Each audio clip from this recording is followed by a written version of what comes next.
Province Realty TV. Okay, it's me again, Miss Geraldine Villarasa. Okay po, meron pa rin po akong iba-vlog na property. Siya po ay 6.5 hectares. Then mula po sa town proper ng Tagkawayan, Quezon ay nasa 2 kilometers lang po ang layo niya. Then dito po sa barangay road na to, ay maliit lang po yung frontage niya. Ano po, mula po dyan sa poste na yan, hanggang dito po sa mahogany na to ang frontage. Siguro po ay mga 20 meters lang po ang lapad niya dito sa barangay road. Then ito na po yung property. Ano po? Okay. Dito pa lang po sa bungad, ayan, may santol na po dito. Then mga mahogany po dyan sa loob, may langka. Then medyo po siya dito sa baba na to ay palusong po siya. Pero mababaw lang naman po yung lusungin niya. Hindi naman po yung tarik na tarik katulad po nung iba. Ano po? Medyo patalibis lang po siya ng konti. Okay, samahan niyo po ako. Pupuntahan po natin yung area. Oo. Ayan, may mga nyug po dito sa side na to. Then, ano ba yan? Yung matigas na kahoy po dito. Limot ko na naman. Diyos ko, Geraldine. Malilimot din. Okay, tara po. Papasukin po natin. Ito po ay medyo may kalsada. Papunta po yan doon sa likod. At yan po ang property. Ayan, meron po ditong santol. Then, ayan. Medyo po pa baba po siya ng konti rin dyan. Medyo po padahilig. Ayan, ito pong part na to ang medyo po padahilig. Kasi doon sa part na yon ay pababa din po siyang ganyan. Then dito sa barangay road, medyo bumaba rin po siya ng ganyan. Kaya po dito sa side na ito, itong gitna, ay nandyan po ang sagpungan ng dalawang talibis. Okay, dito po sa road na to, ayan, ito pong side na to ang property na yan po, napakarami po niyang mahogany. Ayan, dito naman po siya nagpantayin dito sa side na are. Then ayan, mahogany ba to, te? Mahogany yan, laki. Gadram na po yung mahoganing to, oh. Ate, dito muna tayo. Ayan, ipapakita ko lang kasi dito, pantayin kasi dito eh. Ayan, dito po yung medyo tumalibis. Then ayan po, pumantayin po dito sa side na are. Ano po? Ayan. Ayan po, may mga Indian mango po dito sa side na to. Yun lang po, yung sabi ko po sa inyo kanina doon sa may gilid po ng barangay road, yun lang po yung medyo po nagtalibis ng konti. Pero dito po sa side na are, dito, ayan. Yan pa rin po yung kadugtong nung sa barangay road. Ayun po kasi yung barangay road sa side na yun. Ano po? Then dito naman po sa side na are, ayan. Pantayin na po siya. Then, dun nga po sa kalsada din na yun, kanina yung pinasukan ko doon, papasukin pa po natin siya. Ano po, boundaries po nito ay sapa. Ayan, may chiko po dito ang malaking puno, bali po dalawa siya. Naku, pag namunga ito, napakarami nitong chiko. Okay. Ayan, pantayin pa rin po dito sa side na are. Ano po, ayan, antipolo, batino, mahogany, yan po ang nandito sa area. Ayan. Ayan po, medyo po dito ay nag-islant din lang po ng konti dito sa side na to. Ayan, napakarami po niyang chiko. Hindi lang po pala dalawang puno ang chiko dito. Ayan, napakarami pong chiko dito sa side na are. O, malalaking puno na po siya. Ano po? Okay, pantayan po siya. Then doon sa may part na yon, medyo po nagtalibis lang po ng konti. Ano po? Tara po at pupunta po tayo doon sa may gilid po ng kalsada kanina na pinanggalingan ko. Ayan. Kasi po may pumasok po na kalsada dito sa may papunta dito sa loob ng property. Pero po yung barangay road or yung cemented road na papunta po ng town proper ng Tagkawayan. Ano po, ayan, napakarami po niyang mahogany. Ayan, yung blinag ko po kanina na 17.5 hectares, same din lang po ito ng may-ari. Saka po itong area na to. Buhay din po ang nasa titulo nito. Napakarami pong chiko.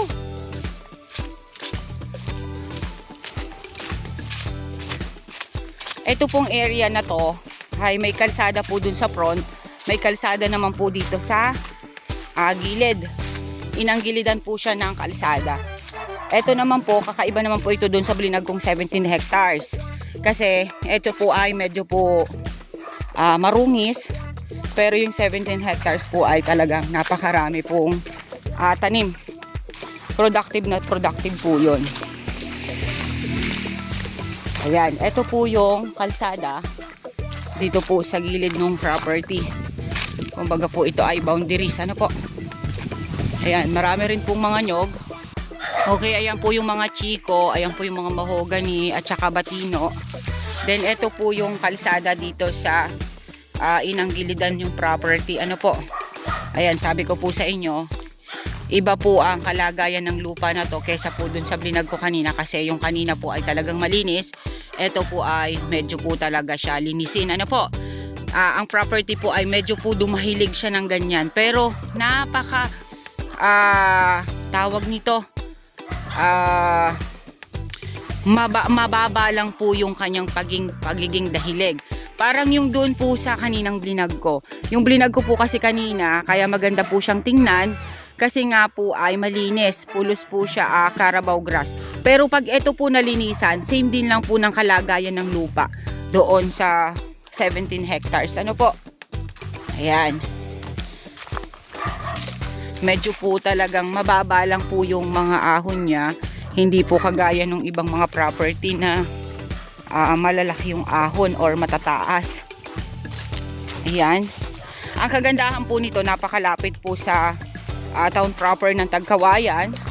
Dun sa mga mag-i-invest na gusto po nila ay malapit sa market, malapit sa hospital, malapit sa groceries, sa mga pharmacies. Ayan, ito po yung asok sa inyo. 2 kilometers lang po ang layo niya sa town proper po ng Tagkawayan, Quezon. Ano po, napakalapit po nito sa aking bahay. Ayan, medyo dahilig pa rin po siya dito ng konti, pero konting-konti lang po. Kung mapapanood po ninyo or napanood po ninyo yung 17 hectares ko, same lang po sila ng kalagayan. Ano po, marungis lang po talaga sila. Same po sila ng shape ng lupa. Ayan, ito pa rin po yung barangay road na nakapropose po dito. Yun po ang isa ring kagandahan nito. Kasi meron po siyang front dun sa cemented road. Meron din po siyang front dito sa proposed road. Ayan, ganun pa rin po siya. Medyo dahilig pa rin po siya ng konti. Then ayan, napakarami po niyang batino. Medyo po madalang po yung nyog. Ano po? Yan, matitigas na kahoy po ang mga nandito. Hindi po siya katulad nung sa kabila na medyo talagang napakarami pong nyog. Ito po ay medyo kakaunti. Pero mga kahoy po na matitigas ang napakarami. Ayan.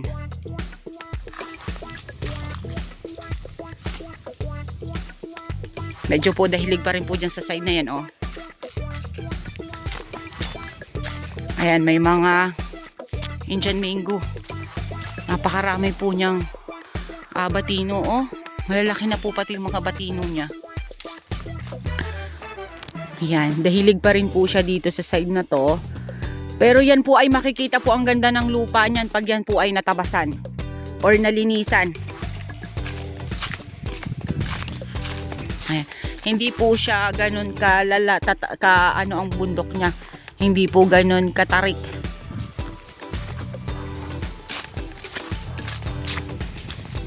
Ayan. Batino pa rin po ang laking puno, oh. Okay. Nandito po ako sa ang gilid nung kalsada kasi hindi ko po talaga siya mapapasok dahil medyo po marami po siya talagang kahoy-kahoy gubat or marami siyang damo or syempre po mahirap na. Ayan. Medyo talibis din po ng konti dito. Pero yun nga po, napakababa po ng pagiging talibis niya. Ano po, hindi po yung katulad ng iba na matatarik. Ayan. Mga nyog pa rin po dito. Pero madalang po hindi po ganun karami. Then may mga bagong tanim po siya. Okay. Ayan pa po.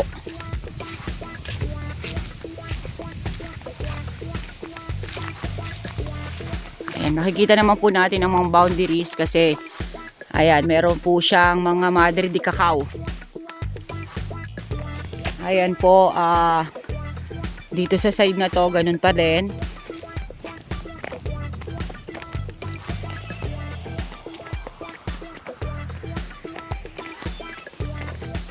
Kayo na lang po ang mag-i-improve dun sa property. Ano po? Kasi talagang napabayaan na yung area. Matatanda na po yung may-ari nito. Matanda na po na talaga yung nasa titulo. Kaya hindi na po nila naayos yung kanilang property. Then ayan, mga nyog pa rin po talagang tagkakaunti na po. Ito, mangga.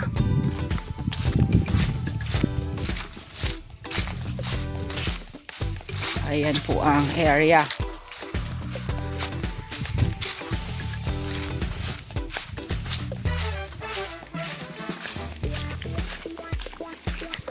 Ito po ay 6.5 hectares. 600,000 per hectares po yung asking price sa akin ng seller. Yun po, negotiable. Yun po ang banggit sa akin. Ano po? Ayan. Ate, malapit pa ba yung sapa? Ayan na ang sapa. Okay po. Narating na po namin ni ate yung sapa. Dito po sa barangay na to ay talagang hindi po rito naiiga ang tubig. Ano po? Meron po dito. Talaga siya pinalilinis. Oo, bumabalong na bukal. Okay. Ayan po ang sapa niya. Running water po yan. Hindi lang po makita masyado sa video ko. Ano po? Ayan. Opo. Ayan. Talagang hindi lang po ito nalinis. Ano po? Yun lang po yung kanyang kaanuhan po doon sa isang property nila. Ito po ay hindi po nalinisan. Hindi po katulad dun sa kabila na meron po talagang tumatao. Dito po ay wala. Kaya talagang hindi po talaga malinis-linisan. Okay, ayan po. Napakarami pong anilaw dito sa side na to. Ayan, meron pa rin po siyang batino. Napakalalaki po ng punong kahoy niya dito. Hindi naman po siya pinagpala sa nyog. Pero pinagpala naman po siya sa mga hardwood na napakarami, napakalalaki na po talaga ng puno niya. Ano po? Then yung pong sapa dito ay kahit po tag-init, hindi po talaga naiiga. Ne? Okay po, abilin nyo na po ang property namin. Dito po ito sa Tagkawayan, Quezon. 2 kilometers po ang layo niya mula po sa town proper ng Tagkawayan. Then, 6.5 hectares along cemented road. Then sa gilid po ng property ay may barangay road pa rin pong proposal. Then sabi ko nga po sa inyo, banayad lang po ng pagkakalupa niya. Hindi po siya mabundok at hindi rin naman po siya patag na patag. Ano po? Then napakarami po niyang matitigas na punong kahoy na ang lalaki na. Then ang presyo po nito ay 600,000 per hectare. Negotiable pa po siya. Buhay po ang nasa titulo. Then, ang kagandahan po nito ay napakalapit po sa ospital, sa grocery, sa palengke. Yun po ang kagandahan ng area. Ano po? Okay po, once again po ako po ulit ang inyong site locator, si Miss Geraldine Villarasa. Muli po akong maglalambing. Pa-like and share po ng aking mga vlog and pa-subscribe na rin po ng aking YouTube channel, Quezon Province Realty TV. Okay po, thank you po for watching.